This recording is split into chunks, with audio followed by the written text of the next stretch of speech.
The most plausible form of atheism is, I think, metaphysical naturalism. I think that metaphysical naturalism is so contrary to reason and experience as to be absurd. And in the following arguments, the first premise in every case is taken from Dr. Rosenberg's own book. According to Dr. Rosenberg, if naturalism is true, I cannot think about anything. That's because there are no intentional states.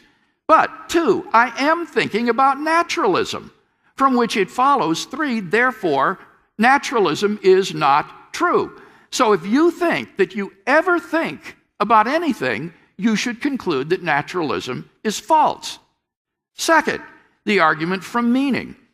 According to Dr. Rosenberg, if naturalism is true, no sentence has any meaning. And he says that all the sentences in his own book are in fact meaningless. But premise 2, premise 1 has meaning. We all understood it. And therefore it follows that 3, naturalism is not true. Third, argument from truth. According to Dr. Rosenberg, if naturalism is true, there are no true sentences. And that's because they're all meaningless. But 2, premise 1 is true. That's what the naturalist believes and asserts, from which it follows 3, therefore naturalism is not true. Fourth, the argument from moral praise and blame.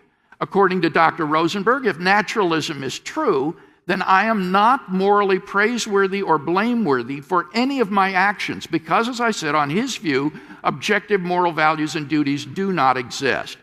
But 2, I am morally praiseworthy and blameworthy for at least some of my actions. If you think that you've ever done something truly wrong or truly good, then you should conclude that 3, therefore, naturalism is not true. Fifth, the argument from freedom.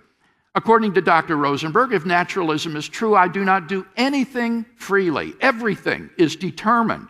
But 2, I can freely agree or disagree with premise 1, from which it follows 3, therefore, naturalism is not true. Sixth, the argument from purpose. According to Dr. Rosenberg, if naturalism is true, I do not plan to do anything. But 2, I planned to come to tonight's debate. That's why I'm here. From which it follows 3, therefore naturalism is not true. Seventh, the argument from enduring. According to Dr. Rosenberg, if naturalism is true, I do not endure for 2 moments of time. But 2, I have been sitting here for more than a minute. If you think that you're the same person who walked into the room tonight, then you should agree that 3, therefore naturalism is not true. And finally, the argument from personal existence. This is perhaps the coup de grace against naturalism. According to Dr. Rosenberg, if naturalism is true, I do not exist.